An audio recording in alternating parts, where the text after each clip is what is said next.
On va faire le point dans l'entreprise, ce que ça veut dire dans le commerce de détail, dans les usines, secteur manufacturier. Véronique Proulx, vous êtes PDG de Manufacturiers Exportateurs du Québec. Et Marc Fortin, président du Conseil canadien du commerce de détail pour le Québec. À vous deux, bonsoir. Bonsoir. Bonsoir. Première réaction, peut-être M. Fortin, là, sur la mesure de soutien aux travailleurs autonomes notamment et aux travailleurs qui n'ont pas accès à l'assurance-emploi au Québec.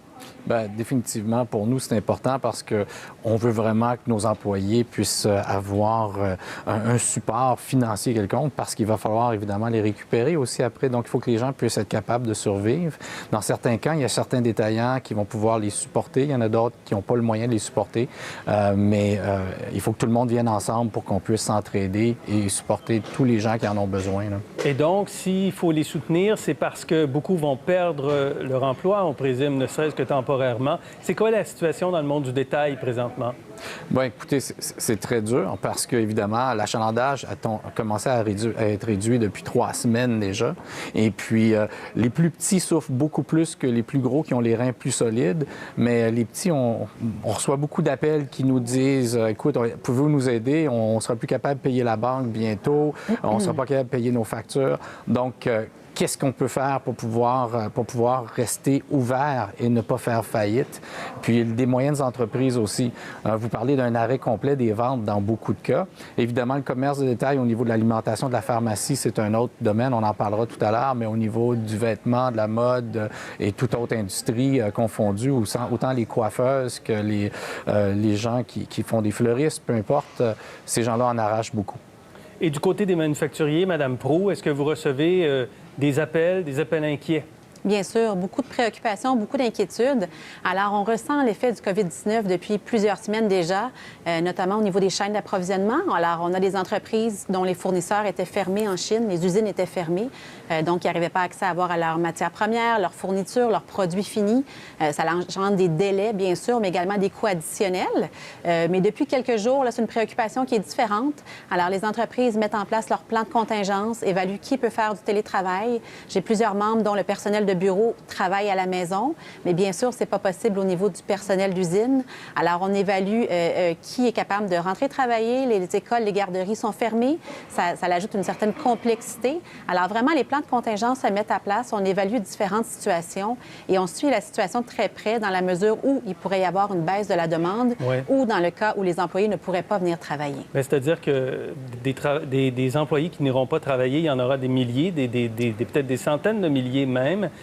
Des consommateurs qui ne seront pas au rendez-vous dans les prochaines semaines ne seront pas donc au rendez-vous. Est-ce que vous craignez des faillites, des défauts de paiement? Est-ce qu'on est dans une grande urgence? C'est clair qu'on est dans une grande urgence et on suit la situation de très près. Et c'est pourquoi on attend avec beaucoup d'impatience les mesures qui seront annoncées, les mesures économiques au niveau du gouvernement provincial et fédéral. Quoi? Alors, on s'attend à des mesures très fortes. Soyons clairs, soyons très clairs, on ne veut pas seulement des prêts et c'est ce qu'on s'attend à voir au niveau provincial, fédéral. On veut de l'aide directe. On a sondé nos membres et ce dont ils ont besoin, c'est des liquidités, donc des subventions, de l'allègement fiscal, des moratoires de paiement sur les paiements hypothécaires, sur les paiements au niveau des banques. Alors, c'est une situation exceptionnelle qui demande des mesures exceptionnelles et on s'attend à un leadership très fort de la part des 2 paliers de gouvernement pour supporter l'industrie et s'assurer qu'au terme de cette crise, parce qu'il y aura une relance, que les entreprises seront en bonne posture pour reprendre le cours de leurs choses. Et du côté des détaillants? Oui. Bien, écoutez, les mêmes mesures s'imposent du côté des détaillants. On s'attend à avoir des mesures solides. Ce qui a été annoncé aujourd'hui déjà est un très bon début. Ce sont des mesures que nous avions demandées au gouvernement provincial et au gouvernement fédéral. On s'attend à avoir des allègements fiscaux dans les prochaines annonces parce qu'évidemment, il faut arriver à payer nos frais et rester ouvert et garder les entreprises en allant. Quand le COVID va être fini, il va falloir qu'on soit là pour pouvoir les aider encore, là, pour reprendre la balle. Quel est l'impact sur les petits détaillants indépendants et les détaillants de centres commerciaux qui ont beaucoup réduit leurs heures d'ouverture?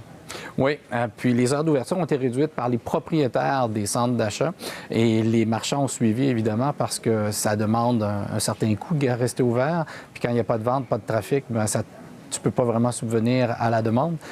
Donc, ces petits marchands-là, comme je vous disais, nous appellent beaucoup en ce moment parce qu'ils vont être en défaut de paiement avec les banques. Ils ne seront pas capables de payer leurs différents frais bientôt. Dans la prochaine semaine, je vous dirais même, ça va être quelque chose qu'on va voir de façon ardue. Et pour les consommateurs, il y a une forme de frénésie là, depuis quelques jours. Ça s'est calmé peut-être aujourd'hui. Est-ce que les consommateurs peuvent créer des pénuries de certains produits? Tout à fait. On l'a vu jeudi passé, vendredi passé et samedi, ça a commencé à se calmer. On a fait beaucoup d'appels au calme parce que les entrepôts ont des produits, les fournisseurs produisent en alimentation. Nous sommes des services essentiels. Donc, les produits sont là. Maintenant, ce que les consommateurs ont fait, c'est qu'ils ont vidé les tablettes. Et puis, c'était une demande en 3 heures qui aurait dû se vendre en 4 jours. Donc, maintenant, ce qu'on doit faire, c'est ramener les produits dans les magasins. Ça va se stabiliser d'ici jeudi ou vendredi. Et normalement, tout est dans l'ordre. Ce qu'on dit, c'est on se calme. Pas besoin de 6 mois de papier de toilette. Tout le monde va être correct. On a vu des commerçants qui augmentent les prix démesurément pour les lingettes désinfectantes, les masques, le Purell. Est-ce qu'ils ont le droit de faire ça? Bien, écoutez, on l'a entendu, nous aussi, on l'a vu, puis on en a discuté avec les bureaux-chefs de nos membres, puis c'est vraiment déplorable. Nos bureaux-chefs nous ont dit, vous pouvez même le mentionner, qu'on a envoyé des communications à ces indépendants-là pour leur dire de ne pas faire ça, mais ils ne peuvent pas les obliger à ne pas faire ça. Donc, c'est vraiment le propriétaire, pharmacien ou le propriétaire du magasin qui a décidé de faire quelque chose comme ça, qui est vraiment déplorable. Madame Proulx, un dernier mot en terminant? Bien, écoutez, on suit la situation de très près. On est bien sûr préoccupés. On reste en communication avec nos membres pour voir comment la situation évolue et on les encourage bien sûr à respecter le mot d'ordre du gouvernement provincial, du gouvernement fédéral au niveau de la santé et sécurité. Merci beaucoup, Véronique Proulx. Marc Fortin, merci bien. Merci.